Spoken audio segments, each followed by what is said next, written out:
C'est finalement CVC Capital Partners qui rachètera Breitling, un fonds d'investissement anglo-saxon basé au Luxembourg. Les dernières rumeurs penchaient plutôt pour un rachat par un groupe de luxe ou par un horloger suisse, voire par des Chinois. Le prix de la transaction n'a pas été communiqué, mais des analystes valorisent la marque à près de 850 millions de francs. CVC Capital contrôlera 80% du capital, les 20 autres pourcents demeurant entre les mains de la famille propriétaire. Grégory Ponce, bonsoir. Bonsoir. Vous êtes l'auteur du blog Business Montre. Alors, bonne ou mauvaise affaire pour Breitling ? Pour Breitling, sans doute bonne affaire, puisque la famille va toucher beaucoup d'argent.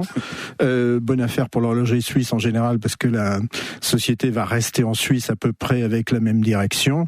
Mais peut-être bonne affaire aussi, on va en parler, pour ceux qui n'ont pas racheté, parce que les problèmes sont devant nous plutôt que derrière nous. Oui, alors Theodor Schneider, actionnaire majoritaire de Breitling, déclare aujourd'hui que CVC Capital est le partenaire idéal pour franchir une nouvelle étape. Est-ce que vous partagez cette analyse ?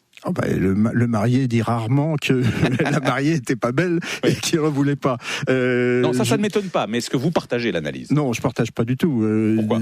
Parce que c'est, encore une fois, ce qui se passe chez Breitling, c'est une sorte d'échec. La famille n'a pas pu suivre, la marque a raté un certain nombre d'étapes de sa vie au cours de ces dernières années, et il aurait mieux valu probablement que Breitling demande moins d'argent, c'est-à-dire valorise pas ça à 800 millions, à 600 millions, il y avait 3 ou 4 groupes qui pouvaient l'acheter et qui étaient des vrais groupes horlogers. Là, on a affaire à un partenaire financier CVC pour qui ça va peser moins de 1% de l'activité des fonds gérés et qui va s'empresser de rentabiliser tout ça probablement en licenciant et en détruisant un peu d'actifs industriels. Donc on peut craindre une opération financière à court terme, c'est-à-dire on rachète, on valorise, puis après on revend.